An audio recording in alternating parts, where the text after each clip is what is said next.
안녕하세요. 저는 30대 여자입니다. 그동안 저도 여러분들 못지않게 다사다난한 인생을 살아왔어요. 다들 제 이야기를 들으시면서 눈물 한 방울 흘리실 수도 있습니다. 그래도 지금은 숨을 돌릴 수 있을 정도로 여유로워진 편이지만 과거의 일들을 생각한다면 그동안의 고생은 아무것도 아닌 것 같네요.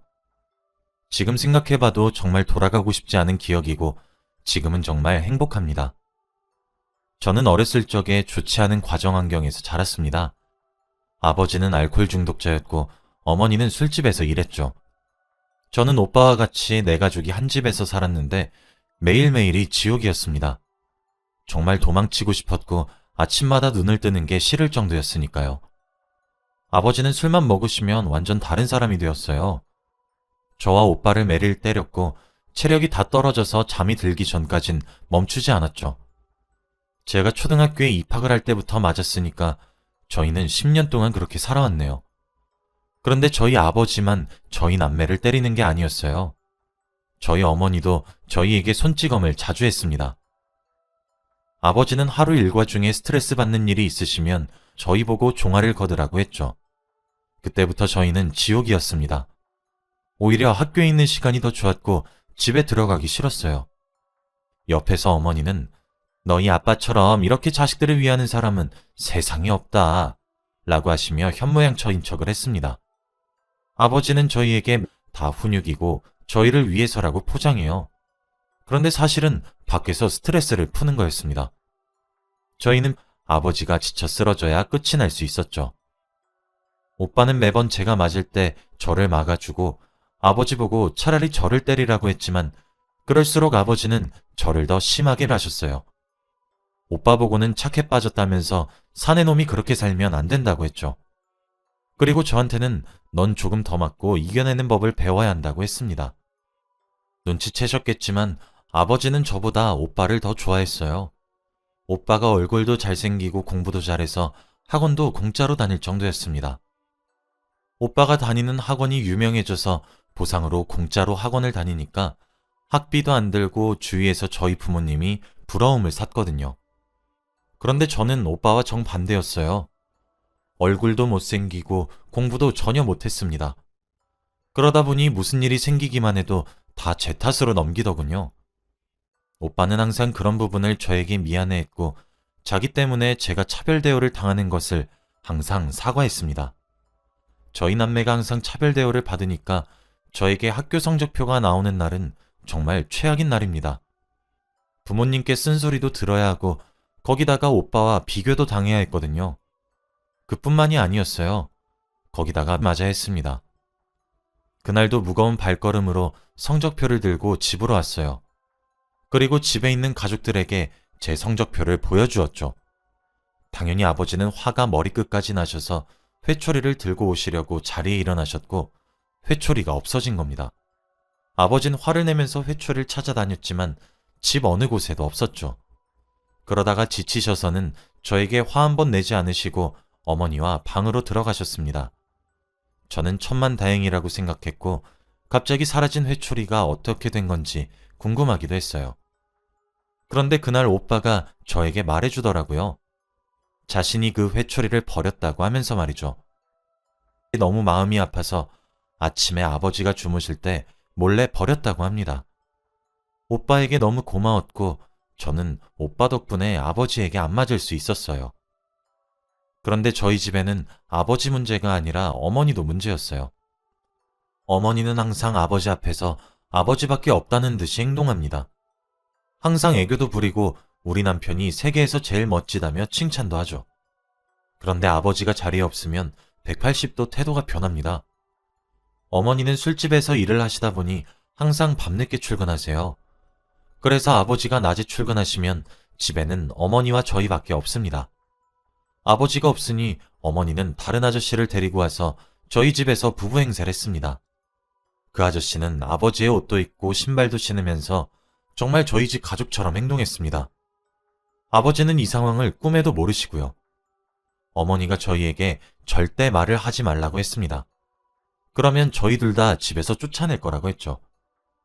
그때 저희는 둘 다 어렸고 집이 없으면 안 된다는 생각에 하라는 대로 했습니다. 지금 생각해보면 차라리 쫓아낸 것이 더 나았던 것 같기도 하네요. 그 아저씨가 저희 집에 오시면 저와 오빠는 항상 방구석에 앉아 조용히 같이 놀아야 했고 화장실도 참아야 했습니다. 어머니가 방에서 절대 나오지 말라고 했거든요. 그래서 화장실도 참고 오빠와 같이 놀아야 했습니다. 목도 너무 마르고 배도 고팠는데 말이죠. 그때 저는 초등학생이었고 오빠는 중학생이었기에 부모의 손길이 절실히 필요했습니다. 이런 가정 환경에서 살다 보니 제가 의지할 사람은 오빠밖에 없었어요. 오빠가 없었다면 아마 저는 어떻게 됐을지 상상도 안 됩니다. 그런데 제가 오빠한테 제대로 감동을 받은 적이 있었어요. 그날은 아버지가 퇴근을 하고 오셨고 저보고 라면을 끓이라고 하더라고요. 저는 그때 초등학생이었고 라면 끓이는 법을 전혀 알지 못했죠. 그래서 오빠가 나서서 자기가 끓여주겠다고 했지만 아버지는 무조건 제가 끓여야 한다고 했어요. 왠지 모르게 불길한 예감이 들긴 했지만 그래도 어깨너머로 본 걸로 따라서 했습니다. 오빠는 제가 다칠까봐 노심초사했고 그럴 때마다 아버지는 오빠 보고 방으로 들어가라고 했죠. 오빠는 아버지 말을 안 들었고 제가 라면을 다 끓일 때까지 제 옆에 있어 주었습니다. 그리고 제가 끓인 라면을 아버지께 드렸고 아버지는 한 입 드셨죠. 저는 걱정 반 기대 반으로 아버지가 할 말을 기다렸는데 순간 아버지의 미간이 찌푸러졌습니다. 원래 아버지가 화가 나시면 미간 먼저 찌푸려져요. 그때 딱 아버지의 미간을 보고 무언가 잘못되었다는 것을 느꼈습니다. 아버지는 왜 이렇게 맛이 없냐며 화를 불같이 내셨고 뜨거운 라면을 뿌리셨습니다. 냄비 안에 있던 라면들이 너무 뜨거워서 비명을 질렀죠. 옆에 있던 오빠가 놀라서 당장 저를 데리고 응급실로 뛰어갔습니다. 저는 온몸이 타들어가는 느낌 때문에 너무 고통스러웠고 오빠 등에 엎인 채로 미친 듯이 비명을 질렀죠. 오빠는 저를 업은 채로 응급실로 가서 제발 살려달라고 호소를 했고 다행히도 저는 바로 치료를 받을 수 있었습니다. 저는 전신이도 화상 판정을 받았고 피부가 다 벗겨지고 물집이 생기고 난리가 났죠. 며칠간 병원 신세를 져야 했습니다. 오빠 덕에 병원에 와서 급한 치료를 마치고 정신을 차리고 옆에 있는 오빠를 보니 맨발이더라고요. 오빠 발은 붓고 상처가 가득했습니다. 라면이 뿌려지자마자 오빠는 신발을 신지도 못하고 맨발로 저를 업고 병원까지 뛰어온 거예요. 저는 오빠에게 너무 감동받았고 미안했습니다. 부모님은 제가 입원한 병원에 오지도 않았고 오빠가 저를 간병해 주었죠. 어떻게 초등학생한테 라면을 끓이라고 시킬 수 있나요? 한 번도 끓여본 적이 없는데 못 끓일 수도 있는 거 아닌가요? 그리고 어떻게 자기 딸한테 라면이 담겨져 있는 냄비를 엎을 수 있을까요? 정말 그날의 기억은 아직까지도 생생하게 기억이 나네요. 오빠의 발을 보고 저는 결심했습니다. 그래서 이 집에서 탈출해야겠다는 생각이 들었습니다. 그리고 저는 미친 듯이 공부를 하기 시작했어요. 생애 처음으로 해본 공부이긴 했지만 그래도 아직 어렸고 가능성이 있었습니다. 오빠도 저에게 많은 도움을 주었고 저는 성적을 올릴 수 있었죠. 그래도 제가 나름 공부에 소질이 있었던 건지 금방금방 이해가 되었고 우등생 오빠 덕분에 학원도 필요 없었습니다. 저는 시간이 날 때마다 공부를 했고 독서실 핑계를 대며 집에도 잘 들어가지 않았어요. 그러다 보니 부모님과 만날 틈도 없었고 매를 맞지 않게 되었죠. 그런데 어느 날 어머니가 저한테 그러더라고요. 제가 그때 주말이라 집에서 공부를 하고 있었는데 제 방으로 슬금슬금 오시더니 저에게 충격적인 말을 했습니다. 뭘 그렇게까지 공부를 해? 너 어차피 내가 해야 하는 일 물러받아야 하는 거 몰라? 지금부터 내가 하는 일 차근차근 배워야 해. 공부하는 저의 뒤에서 이 말을 하시고 사라지셨죠. 어머니의 일을 물려받는다뇨. 저는 술집에서 일하고 싶지 않았습니다. 당장 이 집에서 나가는 게 제 목표였어요. 그 말을 들으니까 온몸에 소름이 돋았고 공부에 더 자극이 되더라고요. 절대 어머니처럼 살지 않겠다는 생각으로 공부를 더 열심히 했습니다. 그런데 제가 성적이 올라도 딱히 좋아하지 않으셨어요. 제 성적을 축하해 준 건 오빠뿐이었습니다. 아버지는 싫어하진 않으셨지만 오빠기를 죽인다고 저를 나무라셨고 어머니는 여전히 자기 일을 물려받아야 한다고 했죠. 저는 그렇게 고등학생이 되었고 오빠는 대학생이 되었습니다. 부모님은 오빠에게 대학 등록금도 지원해 주셨어요. 그리고 저한테는 절대 대학 갈 생각하지 말라고 했습니다. 오빠는 등록금을 부모님한테 받았고 자기가 직접 대학교에 돈을 보내겠다고 했죠. 부모님은 오빠를 믿으셨기에 바로 대학교로 송금하지 않고 오빠 계좌로 등록금을 보냈습니다. 그런데 그날 새벽이었어요. 자고 있는데 누군가 저를 급히 깨우더라고요. 그러면서 저에게 얼른 일어나서 당장 필요한 집만 챙기라고 했습니다.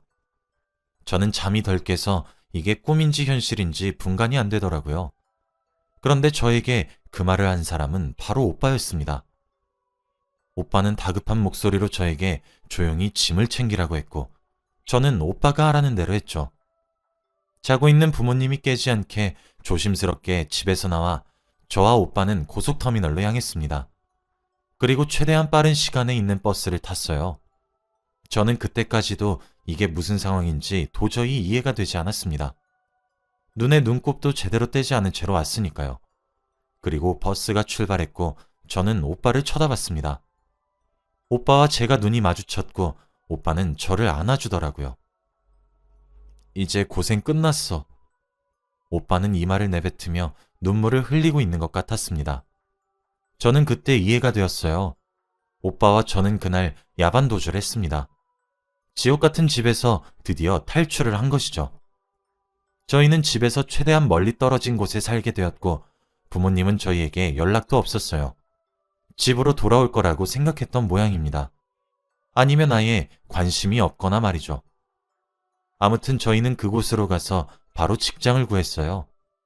오빠는 저한테 고등학교만 졸업하라고 했고 저는 학교를 마치고 아르바이트를 했습니다. 오빠는 어디서든 성실하고 싹싹할 뿐더러 명문대에 합격했던 이력이 있어 좋은 곳에 취직했어요. 우선은 오빠가 부모님에게 받았던 학비로 생활비를 충당했습니다. 조금 가난하게 살긴 했지만 심적으론 너무 편안했어요. 그리고 저와 오빠의 월급을 조금씩 저축을 하면서 살았죠. 오빠와 둘이서 사는데 정말 행복해 미치는 줄 알았습니다. 어머니와 아버지의 괴롭힘을 당하지 않아도 되니까 말이죠. 그리고 저와 오빠는 몇 년 동안 부모님을 마주하지 않은 채 살았고 저는 성인이 되자마자 취직을 했습니다. 저희 둘 다 정규직이었고 이제 어엿한 직장인이 된 거죠. 그동안 더 큰 집으로 이사도 가고 부족함 없이 잘 지냈던 것 같아요. 다행히도 부모님이 저를 찾지 않아서 더욱 편하게 살았고요. 제가 20대 중반이 되니까 주위에서 하나둘씩 결혼을 하기 시작했습니다. 저에게 청첩장도 몇 번 날라오고 오랜만에 연락해보면 벌써 아이를 낳은 친구들도 있었죠. 다들 저에게 결혼은 언제 할 생각이냐고 물어보면 저는 항상 대답을 회피했어요. 왜냐하면 저는 결혼 생각이 전혀 없었습니다. 어릴 때부터 부부라고 하면 부모님밖에 본 적이 없으니까 결혼이 하기 싫더라고요.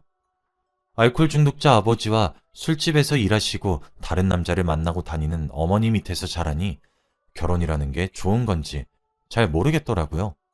그리고 사람을 잘 믿지도 못하겠었습니다. 혼자서 사는 게 더 낫다고 생각했죠. 그런데 오빠는 오히려 반대였습니다. 그런 집안에서 자라와서 화목한 가정을 만들어 보고 싶대요. 그때 오빠의 나이는 결혼 정년기였거든요. 그런데 일만 한다고 여자 만날 시간도 없었습니다. 오빠가 결혼은 할 수 있을까 걱정을 하고 있는데 어느 날 갑자기 저한테 그러더라고요. 야, 너 조카 생겼어. 순간 무슨 말인가 이해가 전혀 되지 않았고 한 번도 저에게 여자친구가 있다고 말을 해준 적이 없던 사람이 여자친구 이야기도 아니고 대뜸 조카라고 하니까 너무 당황스러운 겁니다. 저는 얼떨결에 오빠의 아내분을 소개받았어요. 둘은 혼전 임신으로 아이가 생겼고 아이를 낳은 뒤 혼인신고를 하겠다고 했다네요. 만난 지는 얼마 안 되었지만 오빠가 그 여자를 좋아하는 건 눈에 훤히 보였습니다. 그리고 임신을 하는 동안 저희 집에서 지내기로 했어요. 새언니가 될 사람은 착해 보이기도 했고 저에게 잘해주셔서 허락했습니다. 저는 일이 바빠서 집에 잘 안 있는 사람이기도 했고 어차피 아이를 낳으면 한 집에서 지내야 하니까 미리 같이 지내는 것도 좋다고 생각했죠. 새언니와 처음에는 너무 어색하고 대화 한마디도 하지 않았습니다. 오빠의 여자친구로 소개받아도 친해지기 어려울 것 같은데 갑자기 우리 가족이 된다고 하니까 너무 당황스러웠거든요. 그래도 어색함을 조금씩 풀어가면서 친해지고 있었습니다. 새언니는 배가 점점 불러왔고 얼마 지나지 않아 왕자님을 출산했어요. 생애 처음으로 조카를 보는데 정말 신비로운 존재였습니다. 너무 예쁘고 저의 모든 것을 다 줄 수 있을 것 같았죠. 이 아이가 세상에 좋은 것만 보고 자랐으면 좋겠다고 생각했습니다. 그리고 조카는 저희 집으로 와서 자라게 되었어요. 저는 조카를 보기 위해 퇴근하자마자 바로 집으로 와서 조카와 몇 시간을 놀아주기도 했죠. 낮 동안 육아에 찌들어서 고생하고 있는 새언니를 보니까 마음이 아프기도 했는데 제가 해줄 수 있는 건 밤에 육아를 교대해주는 것 뿐이었죠. 조카가 다른 아이들보다 유별나서 새벽 내내 울었고 옆집에서 민원이 들어올 정도였습니다. 새언니는 너무 스트레스 받아 했고 오빠와도 자주 싸우더라고요. 오빠는 아이가 생기니까 일을 하나 더 시작해서 집에 잘 못 들어왔습니다. 그리고 아이를 돌봐줄 시간도 부족하고 육아는 자연스레 새언니한테 떠맡겨졌죠. 제가 많이 도와준다곤 했지만 저도 직장인이어서 많은 도움은 못 되더라고요. 새언니는 다크서클이 무릎까지 내려왔고 살도 점점 빠져갔습니다. 새언니의 건강 상태가 걱정되긴 했지만 제가 아무리 걱정해도 언니는 한 귀로 듣고 한 귀로 흘리더라고요. 그런데 결국 문제가 터지고 말았습니다. 마치고 집에 가니까 새언니가 없고 조카만 미친 듯이 울고 있더라고요. 집은 난장판이었고 새언니의 물건이 없었습니다. 저는 왠지 모르는 불안감에 오빠에게 전화해서 새언니가 없어졌다고 했고 경찰서에 실종 신고를 했어요. 그리고 얼마 지나지 않아 경찰에 연락이 와서 저와 오빠는 조카를 아는 채 갔습니다. 그런데 새언니는 도망을 쳤다 해요. 아이를 키우는 게 너무 힘들어서 친정집으로 가려고 했답니다. 사실은 새언니가 혼전 임신을 하고 아이를 낳을 거면 집에 다시 들어오지 말라고 했대요. 그래서 당당히 집을 나가고 가족들과 인연을 끊고 살다가 부모님께서 아이만 두고 다시 집으로 돌아오면 원래대로 살 수 있다고 유혹했다고 합니다. 그래서 몰래 도망쳤다고 하더라고요. 그 말을 듣는데 새언니가 너무 달라 보이는 겁니다. 한없이 착하고 순하던 사람이었는데 뭐가 새언니를 이렇게 이기적으로 만들었나 싶더라고요. 그리고 무엇보다 오빠의 표정이 정말 가관이었습니다. 자식까지 버려가면서 혼자서만 편해지려고 하는 새언니의 모습을 보고 많이 배신감을 느낀 것 같더라고요. 둘은 혼인신고도 아직 하지 않아서 이혼 따위는 없었습니다. 새언니는 양육비를 매달 준다고 했고 조카는 자연스럽게 저와 오빠에게 넘겨졌죠. 그리고 새언니는 뒤도 안 돌아보고 자신의 집으로 갔습니다. 오빠와 저는 깊은 고민에 빠졌어요. 조카를 어떻게 해야 할지 말이죠.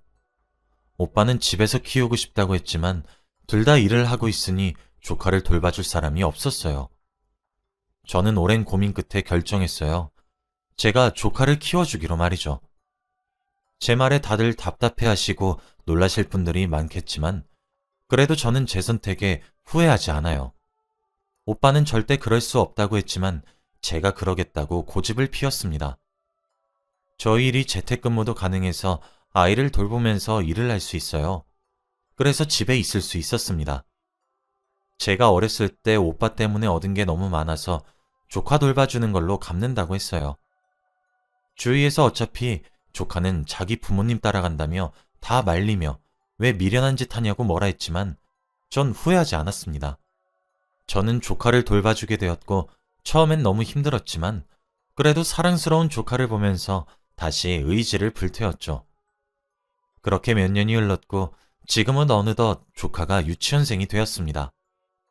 첫 걸음마를 하던 게 엊그제 같은데 벌써 뛰어다니기까지 해요.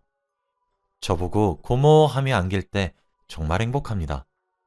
어차피 저는 결혼할 생각도 없고 이대로 오빠와 조카와 같이 셋이서 오래오래 살고 싶어요. 제 선택의 후회는 전혀 없습니다. 그리고 조카가 학교에 입학하고 성인이 될 때까지 좋은 고모가 되는 게 제 목표예요. 제 이야기는 여기까지입니다. 들어주셔서 감사합니다.